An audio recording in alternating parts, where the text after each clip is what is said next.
Hey, good morning, guys. Just finished wrapping up a six townhouse new build development job. So thought I'd just do a little video on when I do like a peer review of these jobs. Obviously, when I first started, I used to do all the pricing myself, and now we've got a team of six helping us with the pricing. So pretty much all I do is spend all my time doing peer reviews on jobs. So what I want to try and get out of this video is just show you when I'm peer reviewing jobs, I roughly just look at like rates or numbers, or I'll just go through and pick up anything that doesn't look right. So just for the privacy of this job, obviously I won't disclose the address or show the plans. It's a job in Auckland. It's for a builder that we've been pricing for maybe 5 or 6 times over the course of the last year. But yeah, I just find people get really scared by new builds, and they think, oh my God, there's so much to do, and it's really complex and hard to price. It's actually not that hard to price. Once you've priced it once and you've got the data, the only real things you're looking out for is like the details and the foundations, whether you're on polypods, steel, ribra foundation, and then also the only other thing you're really looking out for is the cladding and then any internal specs. Stuff in the shower, you could miss waterproofing if you're tiled showers or not. Kitchen stuff, all pretty much the same. You just PC something the whole job anyway. So anyway, here's what I wanted to do. So first of all, we've got the project overview here. So this just gives us a good idea when the client first logs into this and they see, they're like, oh, what are we getting back from RapidQS? We just make sure that there's a sheet here started. So zone one, we've just got PNGs.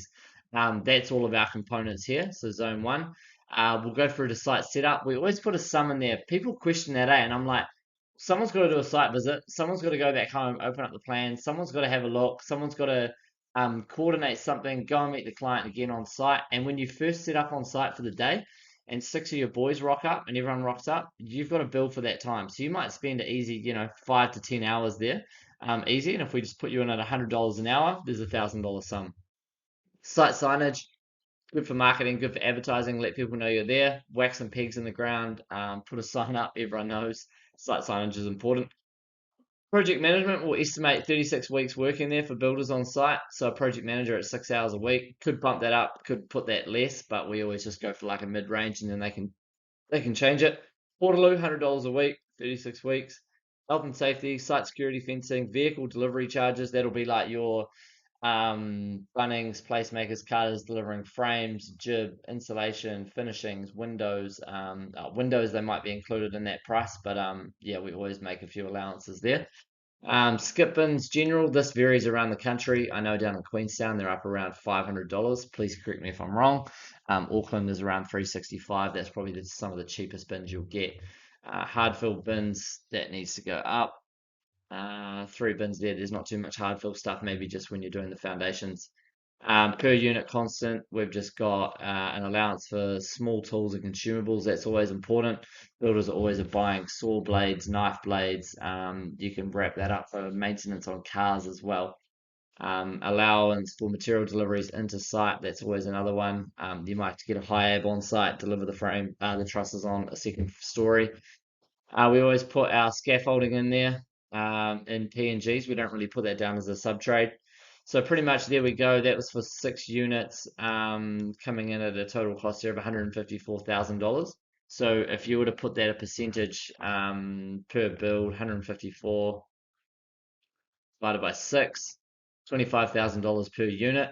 And I think each unit is, just to give you an idea, each unit is around,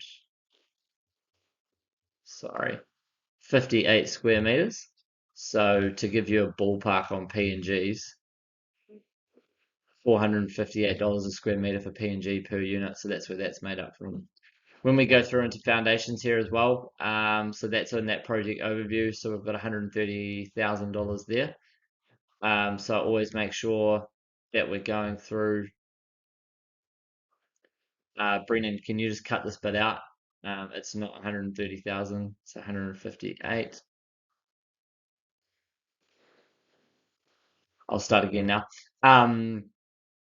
So for this one, foundation's 158. So a very quick way and easy way for me to do that is I get the total floor area.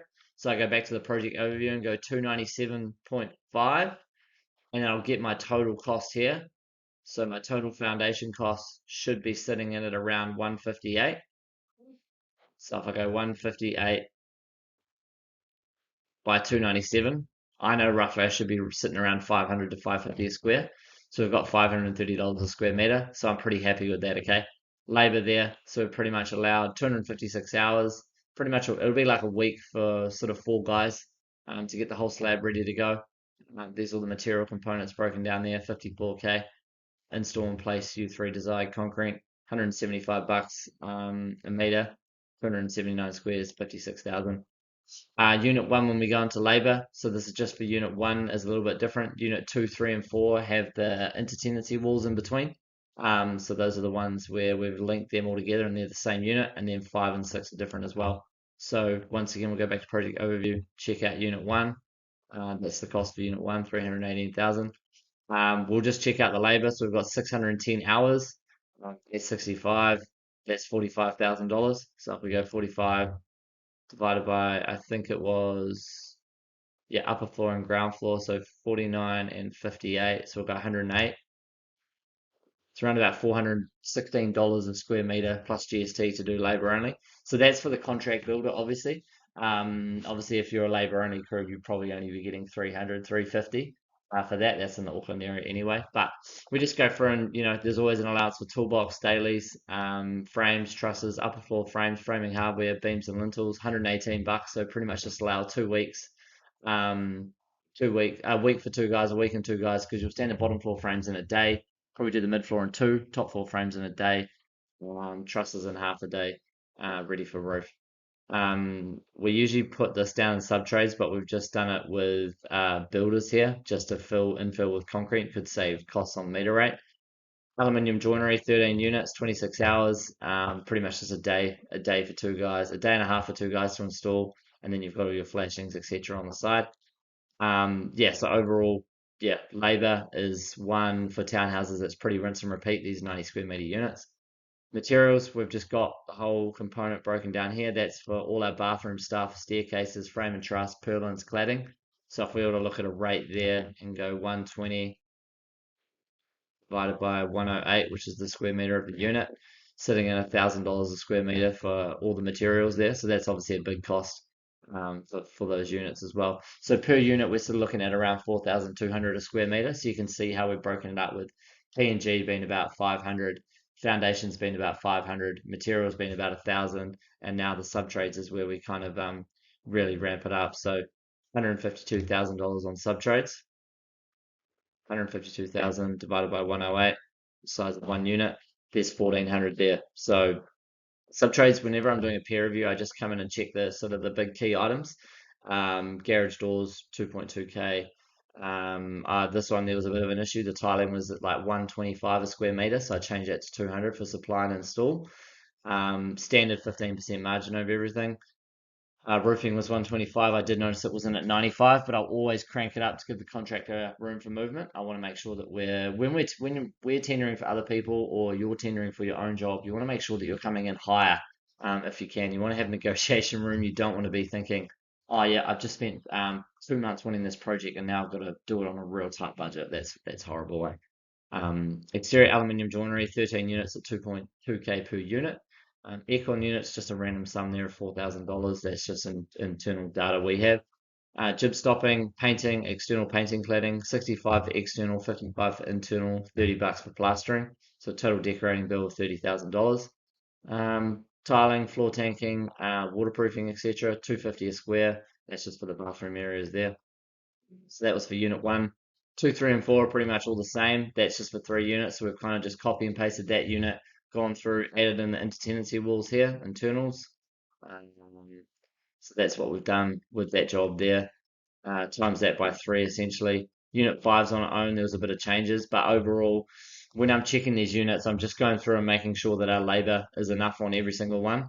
The last one was 40 grand. This one's 38. Just ensuring that we're not light on labor because that's the one that we get killed for every single time. Unit 6 again, same thing. Come in, check the labor. 30,000, smaller unit here. So 33 and 27, so it's only 70 squares. So it's dropped by 38 squares, that unit there. Materials would have dropped. Yeah. Driveways coming in down here. So we've just got total linear meters of driveways at this place rate and install rate. Timber retaining wall, max 1.2 height. So that's materials and labor, 140 a square. So yeah, just try and make sure that we've broken out all of our P&G components, driveways components as well, sorry. A Bodo decking, 450 a square, hardwood decking. I know pine decking sort of around 315, 380. Hardwood decking's up around 450 plus GST, which if you look at it would be 450 plus 15%. Sits at around 517 a square. Potentially could go up on that, but since it's a new build job, I know the budget will be sort of lighter on that. I know if we're doing that direct for a client, would probably be 600, including GST. So yeah, just for new build stuff, I know people get really scared and really wary of it, but literally if you go, I mean, you can purchase one of our spreadsheets and then you've got all the data there once and you can pretty much just chop and change your numbers as you please. Um, or yeah, you get a QS to price it once, and if your business is just all about doing new build jobs over and over and over, then you can easily get it priced once, use the same data, change the numbers as per your sheet, or you can set up your rough square meter rates per unit, and then you can just go through and automatically change those numbers. So you could have, labor, for example, if we have labor of a unit of say 100 a square, you set up a formula and go every time we've got that, we're at 450 a square, so equals times the square meter there. So that will change all the time. And then if you get a new job in and you know it's 120 a square, you just come in and change that, and that gives you your changes. So you could literally do that for labor, materials, subtrades.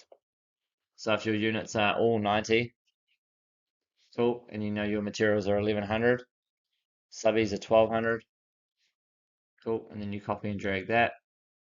That's a real easy way, just to, if you're doing the same job over and over and over, just to ensure that you're not wrong on stuff, you can plug your rates in of what you've got. You could even break it down again and you can go, frame and truss, roughly by the time you work out your rate, it's 80 bucks a square. And then you know you've got that rate already plugged in there. So that's just a good way to work it all out. You can get real creative with Excel.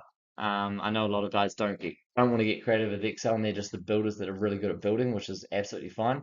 I'm a bit of a spreadsheet nerd, so yeah, there's ways in your business and systems that you can save a shitload of time just by setting up spreadsheets. Like we've got decking spreadsheets, bathroom spreadsheets, new build spreadsheets, renovation spreadsheets, and we just go and grab that data from each of those spreadsheets that we've got, and then we go through, do the measures, plug in the numbers, and that's kind of how we get our numbers. So yeah, hope you enjoyed that. That's just a rough overview of a 6 unit townhouse build.